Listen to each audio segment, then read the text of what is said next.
(2018년) 마지막 주가 지나가는 시간입니다. 이제 이슈앤미 2018년 마지막 시간 진행하도록 하겠습니다. 이제 이틀, 3일 후면 2018년은 다 이제 끝납니다. 살면 살수록 시간은 가속도가 붙는 것 같습니다. 그래서 우리 교인은 이렇게 얘기하더라고요.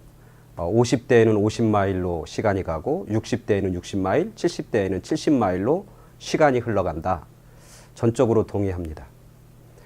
근데 우리가 시간이 흘러간다고 하는 것, 그리고 우리가 나이가 먹고 늙어진다고 하는 것, 그리고 마지막에는 죽는다고 하는 것, 사실은 자연의 이치입니다. 어쩌면 당연한 것이죠. 근데 그것을 인식하고 마음으로 그것을 받아들이고 산다고 하는 것은 쉽지 않은 일 같습니다. 그래서 성경은 시간의 흐름을 잘 계수하고 그리고 시간이 이제 곧 끝난다고 하는 것을 인식하는 것이 지혜의 마음이다. 그렇게 가르칩니다. 시편 90편 12절에 보면 우리에게 우리날 계수함을 가르치사 지혜의 마음을 얻게 하소서 이렇게 말씀하고 있는 것이죠.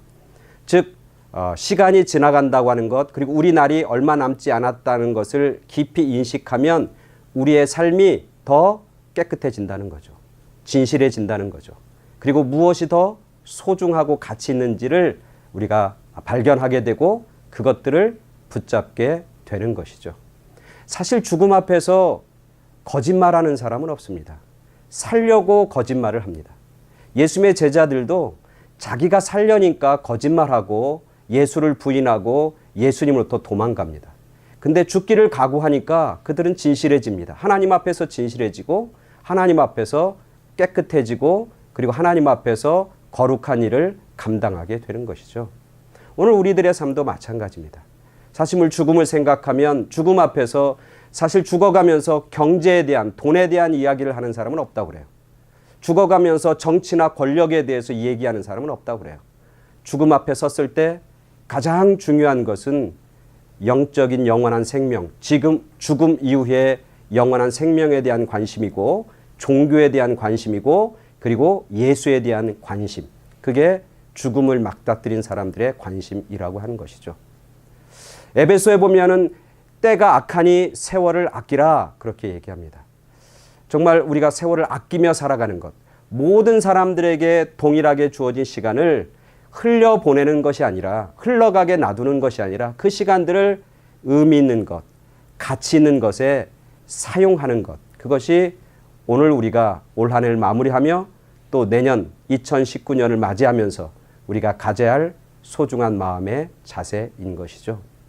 세월을 아낀다고 하는 것은 가치 있는 일에 투자하는 겁니다. 세월을 아낀다고 하는 것은 게으르지 않는 겁니다. 세월을 아낀다고 하는 것은 사랑하는 일입니다. 세월을 아낀다고 하는 것은 하나님 나라에 의미 있는 일을 한다고 하는 것이죠. 세월을 아낀다고 하는 것은 다른 사람을 세워주고 다른 사람을 배려한다고 하는 것이죠. 세월을 아낀다고 하는 것은 공동체와 다른 사람을 위해서 나의 시간을 나누어 주는 것. 그게 소중하고 가치 있게 시간을 사용하는 방법인 것이죠. 이제 2019년이 얼마 남지 않았습니다. 또 내년 한 해 하나님께서는 우리에게 은혜로 많은 시간들을 허락해 주실 것입니다. 그 시간을 그냥 흘려보내는 그런 사람들이 아니라 정말 소중하고 가치 있고 귀하게 사용하며 그 시간을 아끼며 살아가는 그런 지혜의 마음, 그런 지혜의 인생. 그래서 시간이 지나면 지날수록 시간이 빨리 간다고 탓하는 것이 아니라 내가 보람 있게, 멋지게, 아름답게 살았다고 고백하는 그런 승리의 삶을 사는 그런 여러분 모두가 되길 간절히 축원합니다. 감사합니다.